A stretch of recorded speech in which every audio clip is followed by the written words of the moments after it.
Hi hello ನಮಸ್ಕಾರ ಮಹಿ ಜಾಬ್ಸ್ಗೆ ಸ್ವಾಗತ. ಇವತ್ತಿನ ಒಂದು ವಿಡಿಯೋದಲ್ಲಿ ಒಂದು ಹಿಂದೆ ಕರೆದಿರ್ತಕ್ಕಂಥ ಭೂಮಾಪನ ಕಂದಾಯ ವ್ಯವಸ್ಥೆ ಮತ್ತು ಭೂ ದಾಖಲೆಗಳ ಇಲಾಖೆಯಲ್ಲಿನ ಹೈದರಾಬಾದ್ ಕರ್ನಾಟಕ ಸ್ಥಳೀಯ ವೃಂದದ 100 ಭೂಮಾಪಕರು ಅಂದರೆ ಸಮೂಹ ಸಿ ಗ್ರೂಪ್ ಸಿ ಹುದ್ದೆಗಳ ನೇಮಕಾತಿ ಅಧಿಸೂಚನೆಯನ್ನು ಹಿಂದೆ ಹೊರಡಿಸಿದರು. ಯಾವಾಗ ಹೊರಡಿಸಿದ್ರು ಅಂದರೆ ಇಲ್ಲಿ ನೋಡ್ತಾ ಇರ್ಬೋದು ನೀವು, ನೋಟಿಫಿಕೇಷನ್ನ ನಿಮ್ಮ ಮುಂದೆ ತೋರಿಸ್ತಾ ಇದ್ದೀನಿ. ಇಲ್ಲಿ ಪರಿವಿಡಿ ಅಂದರೆ ವಿಷಯವಾರು ವಿವರವನ್ನು ಯಾವ ರೀತಿ ಕೊಟ್ಟಿದ್ದಾರೆ ಅಂತ ಇಲ್ಲಿ ತೋರಿಸಿದ್ದಾರೆ. ಅಧಿಸೂಚಿಸಲಾದ ಹುದ್ದೆಯ ಹೆಸರು ಹಾಗೂ ನಿಯಮ ಹಾಗೂ ಅರ್ಜಿ ಸಲ್ಲಿಸುವಿಕೆ ಶುಲ್ಕ, ಸ್ವೀಕೃತಿ, ಕಾಲಮಿತಿ, ನೇಮಕಾತಿಯ ವಿವಿಧ ಕಂಪ್ಲೀಟ್ ಇನ್ಫಾರ್ಮೇಷನ್ನ ಇವರ ಒಂದು ಪರಿವಿಡಿ ಅಂದರೆ ಇಂಡೆಕ್ಸ್ ರೂಪದಲ್ಲಿ ಕೊಟ್ಟಿದ್ದಾರೆ.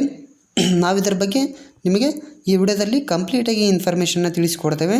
ಸೊ ಹಾಗಾದರೆ ಬನ್ನಿ ವಿಡಿಯೋ ಸ್ಟಾರ್ಟ್ ಮಾಡೋಣ.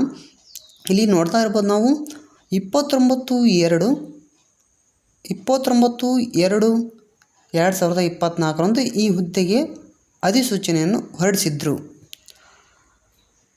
ಇಲ್ಲಿ ನೋಡ್ತಾ ಇರ್ಬೋದು ಇಲಾಖೆಯ ಹೆಸರು ಯಾವುದಪ್ಪ ಅಂದರೆ ಇಲಾಖೆಯ ಹೆಸರು ಭೂಮಾಪನ ಕಂದಾಯ ಮತ್ತು ವ್ಯವಸ್ಥೆ ಮತ್ತು ದಾಖಲೆಗಳ ಇಲಾಖೆ ಅಂತ ಇಲಾಖೆಯ ಹೆಸರನ್ನು ನೀವು ಕಂಪ್ಲೀಟಾಗಿ ನೋಡ್ಬೋದು. ಹುದ್ದೆಯ ಪದನಾಮ, ಹುದ್ದೆಯ ಹೆಸರು ಏನಪ್ಪ ಅಂದರೆ ಭೂಮಾಪಕರು. ಹುದ್ದೆಗಳ ಸಂಖ್ಯೆ ಎಷ್ಟಿದ್ದಾವೆ ಅಂದರೆ 100 ಹುದ್ದೆಗಳು ಇದ್ದಾವೆ. 100 jobs are required for the ಭೂಮಾಪಕರು ಅಂದರೆ ಲ್ಯಾಂಡ್ ಸರ್ವೇಯರ್.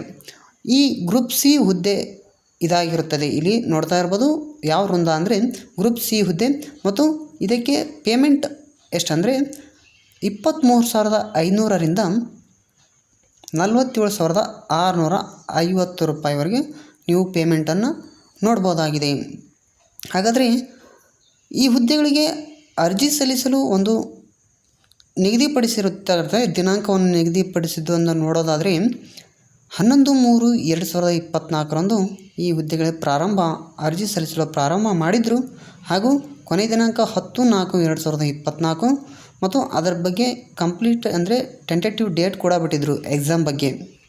ಆದರೆ ಕೆಲವು ಕಾರಣಾಂತರಗಳಿಂದ ಸರ್ವರ್ ಸಮಸ್ಯೆ ಆಗಿರ್ಬೋದು, ಎಷ್ಟೋ ಅಭ್ಯರ್ಥಿಗಳು ಪೇಮೆಂಟ್ ಮಾಡಲಾಗದೆ ಸರ್ವರ್ ಸಮಸ್ಯೆಗಳಿಂದ ಇದನ್ನು ಅರ್ಜಿಗಳನ್ನು ಸಲ್ಲಿಸಲು ಆಗಿದ್ದಿಲ್ಲ. ಸೊ ಅದಕ್ಕೋಸ್ಕರ ಇದನ್ನು ರಿವೈಸ್ ಡೇಟ್ ಬಿಟ್ಟಿದ್ದಾರೆ. ಇದನ್ನು ಲಾಸ್ಟ್ಗೆ ನಿಮಗೆ ರಿವೈಸ್ ಡೇಟ್ ಕೂಡ ತಿಳಿಸಿಕೊಡ್ತೇವೆ. ಸೊ ಬನ್ನಿ ಮತ್ತೆ ನೆಕ್ಸ್ಟ್ ಮುಂದೆ ನೋಡೋಣ. ಈ ಹುದ್ದೆಗೆ ಅರ್ಜಿ ಸಲ್ಲಿಸಲು ಶೈಕ್ಷಣಿಕ ಅರ್ಹತೆ ಯಾವ ರೀತಿ ಇರಬೇಕಂತ ಇಲ್ಲಿ ತಿಳಿಸಿಕೊಟ್ಟಿದ್ದಾರೆ. ಇಲ್ಲಿ ನೋಡ್ತಾ ಇರ್ಬೋದು ಎಯಲ್ಲಿ ಭಾರತದಲ್ಲಿ ಕಾನೂನು ರೀತ್ಯ ಸ್ಥಾಪಿತವಾದ ಯಾವುದೇ ವಿಶ್ವವಿದ್ಯಾಲಯದಿಂದ ಯಾರ್ಯಾರು BE, BTech ಮತ್ತು ಡಿಪ್ಲೊಮಾದಲ್ಲಿ ಸಿವಿಲ್ ಇಂಜಿನಿಯರಿಂಗ್ ಮಾಡಿದಾರೋ ಅವರು ಈ ಹುದ್ದೆಗಳಿಗೆ ಅರ್ಜಿಗಳನ್ನು ಸಲ್ಲಿಸಬಹುದಾಗಿದೆ. ನೆಕ್ಸ್ಟು ಇಲ್ಲಿ ನೋಡ್ತಾ ಇರ್ಬೋದು ನಾವು BEಯನ್ನು ಅಬ್ಸರ್ವ್ ಮಾಡ್ತಾ ಇರ್ಬೋದು ನೀವು. ಅಂದರೆ PUC ಯಾರು ಮುಗಿಸಿರ್ತಾರ, CBSE ಆಗಿರ್ಬೋದು, ICSE ಆಗಿರ್ಬೋದು, ಅದರಲ್ಲಿ ವಿಜ್ಞಾನ ವಿಷಯವನ್ನು ಯಾರು ಇದಿರ್ತಾರೆ, ಸೈನ್ಸ್ ಕ್ಯಾಂಡಿಡೇಟ್ ಯಾರಿರ್ತಾರೆ ಅವರು ಗಣಿತ ವಿಷಯದಲ್ಲಿ 60ಕ್ಕಿಂತ ಹೆಚ್ಚಿಗೆ ಪಡೆದವರು ಈ ಹುದ್ದೆಗಳಿಗೆ ಅರ್ಜಿಗಳನ್ನು ಸಲ್ಲಿಸಬಹುದಾಗಿದೆ. ಮತ್ತು ಇನ್ನೊಂದೇನಪ್ಪ ಅಂದರೆ ಸಿ ನೋಡ್ತಾ ಇರ್ಬೋದು ಲ್ಯಾಂಡ್ ಆ್ಯಂಡ್ ಸಿಟಿ ಸರ್ವೆಯ ಪದವಿ ಪೂರ್ವ ಡಿಪ್ಲೊಮಾದಲ್ಲಿ ಉತ್ತೀರ್ಣರಾಗಿರಬೇಕು ಅಂತ ಹೇಳಿದ್ದಾರೆ.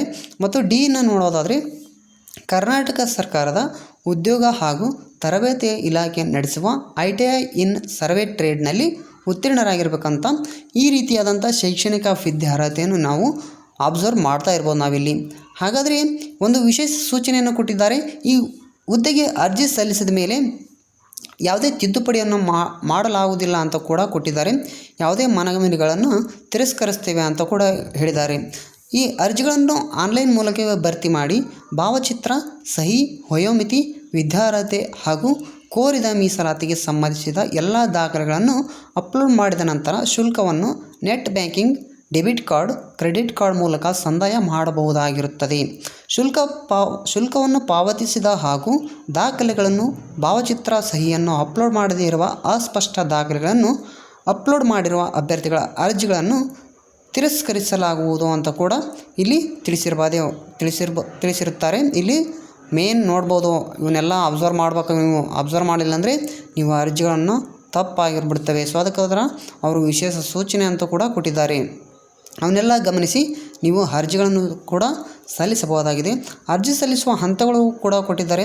ಒಂದಂದರೆ OTR ಅಂದರೆ ಒನ್ ಟೈಮ್ ರಿಜಿಸ್ಟ್ರೇಷನ್ ಆಗಿ ಪ್ರೊಫೈಲ್ ಕ್ರಿಯೇಷನ್ ಮಾಡಿಕೊಂಡು ನೀವು ಎಲ್ಲ ಕಂಪ್ಲೀಟ್ KPSC ಇದರೊಳಗೆ ಹೋಗಿ ನ್ಯೂ ರಿಜಿಸ್ಟ್ರೇಷನ್ ಅಂದರೆ ಯಾರು ರಿಜಿಸ್ಟ್ರೇಷನ್ ಆಗಿಲ್ಲ ಅವರು ರಿಜಿಸ್ಟ್ರೇಷನ್ ಆಗಿ ಆನ್ಲೈನ್ ಮುಖಾಂತರ ನೀವು ಅರ್ಜಿಗಳನ್ನು ಸಲ್ಲಿಸಬಹುದಾಗಿದೆ.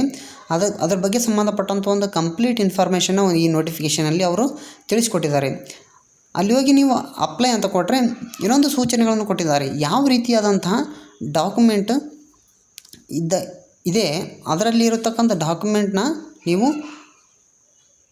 ನೀವು ಅಪ್ಲೋಡ್ ಮಾಡಬೇಕಾಗಿರ್ತದೆ. ಎಲ್ಲ ಡಾಕ್ಯುಮೆಂಟು ಮತ್ತು ಎಲ್ಲ ಇದನ್ನು ಮಾಡಿ ರಿಜಿಸ್ಟ್ರೇಷನ್ ಆದಮೇಲೆ ನೀವು ಅಪ್ಲೈ ಕೂಡ ಮಾಡ್ಬೋದಾಗಿದೆ.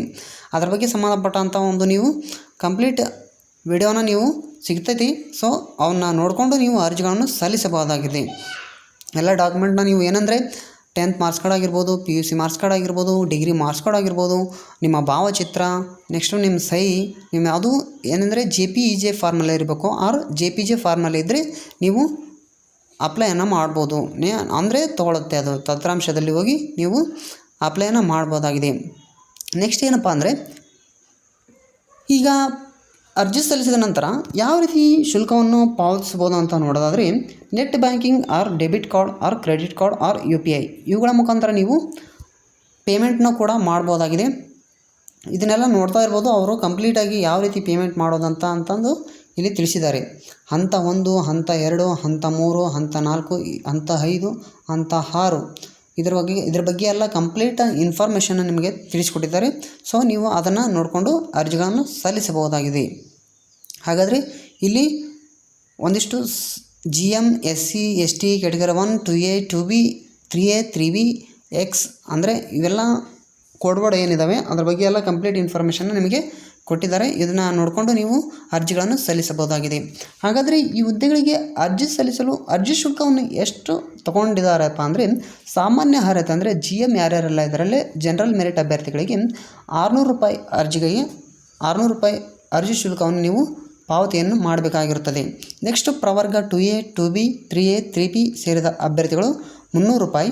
ನೆಕ್ಸ್ಟ್ ಮಾಜಿ ಸೈನಿಕ ಅಭ್ಯರ್ಥಿಗಳಿಗೆ ₹50. ಪರಿಶಿಷ್ಟ ಜಾತಿ ಪರಿಶಿಷ್ಟ ಪಂಗಡ ಪ್ರವರ್ಗ 1 ಅವರಿಗೆ ಶುಲ್ಕ ವಿನಾಯಿತಿಯನ್ನು ನೀಡಲಾಗಿದೆ ಅಂತ ಕೂಡ ಇಲ್ಲಿ ತಿಳಿಸಿದ್ದಾರೆ. ಇನ್ನೊಂದು ಸೂಚನೆಯನ್ನು ನೋಡ್ಬೋದು. ಒಮ್ಮೆ ಶುಲ್ಕವನ್ನು ಪಾವತಿಸಿದ ನಂತರ ಅದನ್ನು ಯಾವುದೇ ಸಂದರ್ಭದಲ್ಲಿಯೂ ಹಿಂದಿರುಗಿಸಲಾಗುವುದಿಲ್ಲ ಅಥವಾ ಅದನ್ನು ಆಯೋಗವು ನಡೆಸುವ ಇತರೆ ಪರೀಕ್ಷೆ ಅಥವಾ ನೇಮಕಾತಿಗಳಿಗೆ ಹೊಂದಿಸಿಕೊಳ್ಳಲಾಗುವುದಿಲ್ಲ ಅಂತ ಒಂದು ನಿಮಗೆ ಒಂದು ಮಾರ್ಕನ್ನು ಮಾಡಿ ಕೊಟ್ಟಿದ್ದಾರೆ. ಅದನ್ನು ಕಂಪ್ಲೀಟಾಗಿ ನೋಡಿಕೊಂಡು ನೀವು ಅರ್ಜಿಗಳನ್ನು ಸಲ್ಲಿಸಬಹುದಾಗಿದೆ. ಅರ್ಹತಾ ಷರತ್ತುಗಳನ್ನು ಕೂಡ ಕೊಟ್ಟಿದ್ದಾರೆ. ಈ ಒಂದು ನೋಟಿಫಿಕೇಷನಲ್ಲಿ ನೀವು ಎಲ್ಲ ಕಂಪ್ಲೀಟ್ ಇನ್ಫಾರ್ಮೇಷನ್ನ ಓದಿಕೊಂಡು ನೀವು ಅರ್ಜಿಗಳನ್ನು ಸಲ್ಲಿಸಬೇಕಾಗಿರ್ತದೆ. ಆಯ್ಕೆಯ ವಿಧಾನ ನೋಡೋದಾದರೆ ಈ ಹುದ್ದೆಗಳಿಗೆ ಆಯ್ಕೆಯ ವಿಧಾನ ಯಾವ ರೀತಿ ಇರುತ್ತೆ ಅಂದರೆ ಕನ್ನಡ ಭಾಷಾ ಪರೀಕ್ಷೆ ಇರುತ್ತೆ. ಎಲ್ಲರೂ ಕನ್ನಡ ಭಾಷಾ ಪರೀಕ್ಷೆಯನ್ನು ನೀವು ಪಾಸ್ ಆಗಬೇಕಾಗುತ್ತೆ. ನೆಕ್ಸ್ಟು ಯಾವ ರೀತಿ ಅಂದರೆ ಕನ್ನಡ ಭಾಷಾ ಪರೀಕ್ಷೆಗೆ ಸಂಬಂಧಪಟ್ಟಂಥ ಒಂದು ಕಡ್ಡಾಯ ಕನ್ನಡ ಭಾಷೆ ಪರೀಕ್ಷೆ ಅಂತಂದಿರುತ್ತೆ, ಅದನ್ನು ಪಾಸ್ ಆಗಬೇಕಾಗುತ್ತೆ. ನೆಕ್ಸ್ಟ್ ಸ್ಪರ್ಧಾತ್ಮಕ ಪರೀಕ್ಷೆ ಅಂತಂದಿರುತ್ತೆ. ಇಲ್ಲಿ ಪಠ್ಯಕ್ರಮ ನೋಡ್ತಾ ಇರ್ಬೋದು. ಸಿಲೆಬಸ್ ಯಾವ ರೀತಿ ಇರುತ್ತೆ ಅಂದರೆ ಸಾಮಾನ್ಯ ಪತ್ರಿಕೆ 1, ಪತ್ರಿಕೆ 2 ಅಂದರೆ ಒಂದು ಸಾಮಾನ್ಯ ಪತ್ರಿಕೆ ಅಂತ ಒಂದಿರುತ್ತೆ, ಅಂದರೆ ಇನ್ನೊಂದು ನಿರ್ದಿಷ್ಟ ಪತ್ರಿಕೆ. ಅಂಕಗಳು ಎಷ್ಟಿರ್ತವೆ ಅಂದರೆ ಸಾಮಾನ್ಯ ಪತ್ರಿಕೆ 1ಕ್ಕೆ 200, ಇದಕ್ಕೆ 200. ಸಮಯ ಎಷ್ಟಿರುತ್ತೆ ಅಂದರೆ 2 ಗಂಟೆಗಳು. 2 ಗಂಟೆಗಳಲ್ಲಿ 200 ಪ್ರಶ್ನೆಗೆ ಉತ್ತರವನ್ನು ಮಾಡಬೇಕಾಗಿರುತ್ತದೆ. ಈ ರೀತಿಯಾದಂಥ ಒಂದು ಪಠ್ಯಕ್ರಮವನ್ನು ಕೂಡ ಇಲ್ಲಿ ತಿಳಿಸಿದ್ದಾರೆ. ನೆಕ್ಸ್ಟ್ ತರಬೇತಿ ಯಾವ ರೀತಿ ಅಂದರೆ ನೇಮಕಾತಿಯಾದ ಅಭ್ಯರ್ಥಿಗಳು 2 ವರ್ಷಗಳ ಕಾಲ ಪರಿವೀಕ್ಷಣಾ ಅವಧಿಯಲ್ಲಿ ಇರುತ್ತಾರೆ ಅಂತ ಕೊಟ್ಟಿದ್ದಾರೆ. ಅಂದರೆ ಪ್ರೊಫೆಷನರಿ ಫೀಲ್ಡಲ್ಲಿ ಇರ್ತಾರೆ ಅಂತ ಕೊಟ್ಟಿದ್ದಾರೆ. ಇಲ್ಲಿ ಸ್ಪರ್ಧಾತ್ಮಕ ಪರೀಕ್ಷಾ ಕೇಂದ್ರವನ್ನು ಇಲ್ಲಿ ನಿಗದಿಪಡಿಸಿದ ಯಾವುದೇ ಕೇಂದ್ರ ಸ್ಥಳದಲ್ಲಿ ನಡೆಸಲಾಗುವುದು ಅಂತ ಕೂಡ ತಿಳಿಸಿದ್ದಾರೆ. ಈ ರೀತಿಯಾದಂಥ ಒಂದು ಈ ವಿಡಿಯೋದಲ್ಲಿ ನೀವು ಕಂಪ್ಲೀಟ್ ಇನ್ಫಾರ್ಮೇಷನ್ ನೋಡ್ಬೋದಾಗಿದೆ. ಹಾಗಾದರೆ ವಯೋಮಿತಿಯನ್ನು ನೋಡೋದಾದರೆ ನೀವು ಇಲ್ಲಿ ವಯೋಮಿತಿ ಸಾಮಾನ್ಯ ಅಭ್ಯರ್ಥಿಗಳಿಗೆ ಅಂದರೆ ಕನಿಷ್ಠ 18 ವರ್ಷಗಳು ಇರಬೇಕು. ಆಮೇಲೆ ವಯೋಮಿತಿ ವಯಸ್ಸು ವರ್ಷಗಳಲ್ಲಿ ಏನಂದರೆ ಗರಿಷ್ಠ 35 ವರ್ಷಗಳು. ಜನರಲ್ ಮೆರಿಟ್ ಅಭ್ಯರ್ಥಿಗಳಿಗೆ 2A 2B 3A 3B ಅಭ್ಯರ್ಥಿಗಳಿಗೆ ಗರಿಷ್ಠ 38, SC ST ಪ್ರವರ್ಗ 1 ಅಭ್ಯರ್ಥಿಗಳಿಗೆ 40 ವರ್ಷಗಳ ಕಾಲ ವಯೋಮಿತಿಯನ್ನು ನೀಡಲಾಗಿದೆ ಅಂತ ಕೂಡ ಇಲ್ಲಿ ನೋಡಬಹುದಾಗಿದೆ. ನೆಕ್ಸ್ಟ್ ಇಲ್ಲಿ ಹುದ್ದೆಗಳ ವರ್ಗೀಕರಣ ಯಾವ ರೀತಿ ಇರುತ್ತದೆ ಅಂತ ಕೊಟ್ಟಿದ್ದಾರೆ. ಇಲ್ಲಿ ನೀವು ಕಂಪ್ಲೀಟ್ ಬೇಕಾದರೆ ಇದೊಂದು ಸ್ಕ್ರೀನ್ಶಾಟ್ ತೊಗೊಂಡು ನೀವು ಎಷ್ಟು ಹುದ್ದೆಗಳಿದ್ದಾವೆ, ನಾವು ಎಲ್ಲಿ ಅರ್ಜಿ ಸಲ್ಲಿಸಬೇಕು, ಎಷ್ಟು ಅಂತಂದು ನೋಡಿಕೊಂಡು ನೀವು ಕಂಪ್ಲೀಟಾಗಿ ಇದನ್ನು ಒಂದು ಸ್ಕ್ರೀನ್ಶಾಟ್ ತೊಗೊರಿ. ಸ್ಕ್ರೀನ್ಶಾಟ್ ತೊಗೊಂಡು ಹಾಕ್ಕೊಂಡು ನೀವು ಅಪ್ಲೈ ಮಾಡ್ಬೋದಾಗಿದೆ. ನೆಕ್ಸ್ಟ್ ಏನಂದರೆ, ಇದೆಲ್ಲ ನೋಡಿದ ಮೇಲೆ ಮೀಸಲಾತಿ ಇವೆಲ್ಲ ಇನ್ಫಾರ್ಮೇಷನ್ನ ನೋಡಿಕೊಂಡು ನೀವು ಅರ್ಜಿಗಳನ್ನು ಸಲ್ಲಿಸಬಹುದಾಗಿದೆ. ಇದಕ್ಕೆ ಸಂಬಂಧಪಟ್ಟಂಥ ಒಂದು ಕಂಪ್ಲೀಟ್ ಇನ್ಫಾರ್ಮೇಷನ್ನ ಈ ವಿಡಿಯೋದಲ್ಲಿ ನಿಮಗೆ ತಿಳಿಸಿಕೊಟ್ಟಿದ್ದೇನೆ. ಸೊ ಈ ವಿಡಿಯೋಕ್ಕೆ ಒಂದು ರಿವೈಸ್ ಡೇಟನ್ನು ಕೂಡ ಬಿಟ್ಟಿದ್ದಾರೆ.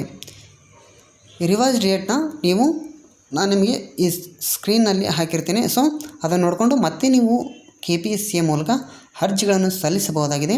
ಹಾಗಾದರೆ ಈ ವಿಡಿಯೋ ನಿಮಗೆ ಕಂಪ್ಲೀಟ್ ಇನ್ಫಾರ್ಮೇಷನ್ ಸಿಕ್ಕಿದೆ ಅನ್ಕೊತಾ ಇದ್ದೀನಿ. ಸೊ ಯಾರೋ ನನಗೆ ಒಬ್ಬರು ಕಾಮೆಂಟ್ ಮಾಡಿದರು, ಅಣ್ಣ ನೀವು ಇನ್ಫಾರ್ಮೇಷನ್ನ ಒಂದು ಮ್ಯೂಸಿಕ್ ಯಾಕೆ ಹಾಕ್ತೀರಾ, ಇನ್ಫಾರ್ಮೇಷನ್ನ ಕೊಡಿ ಅಂತ ಹೇಳ್ತಿದ್ದಾರೆ. ಸೊ ಅದಕ್ಕೋಸ್ಕರ ನಿಮಗೋಸ್ಕರ ನಾನು ಇನ್ಫಾರ್ಮೇಷನ್ನ ಒಂದು ಕಂಪ್ಲೀಟ್ ಇನ್ಫಾರ್ಮೇಷನ್ ಈ ವಿಡಿಯೋದಲ್ಲಿ ನಿಮಗೆ ತಿಳಿಸಿಕೊಟ್ಟಿದ್ದೀನಿ. ಸೊ ಈ ವಿಡಿಯೋ ಯೂಸ್ಫುಲ್ ಆಗಿದೆ ಅಂತ ಅನ್ಕೊತಾ ಇದ್ದೀನಿ. ಹೆಚ್ಚಿನ ಮಾಹಿತಿಗಾಗಿ ಅವರಿಗೆ ದೂರವಾಣಿ ಸಂಖ್ಯೆಗಳು ಕರೆ ಮಾಡಿ ಅಂತ ತಿಳಿಸ್ತಾ ಈ ವಿಡಿಯೋನ ಇಲ್ಲಿಗೆ ಮುಗಿಸ್ತಾ ಇದ್ದೀನಿ. ಇನ್ನೂ ಹೊಸ ಜಾಬ್ ಅಪ್ಡೇಟ್ಸ್ದೊಂದಿಗೆ ನಿಮ್ಮ ಮುಂದೆ ಬರುತ್ತೇನೆ. ಸೊ ನಮಗೆ ಪ್ರೋತ್ಸಾಹಿಸಿ ಅಂತ ತಿಳಿಸ್ತಾ ಮುಂದಿನ ವಿಡಿಯೋದಲ್ಲಿ ಸಿಗೋಣ. ಅಲ್ಲಿವರೆಗೂ ಥ್ಯಾಂಕ್ ಯು, ಧನ್ಯವಾದಗಳು.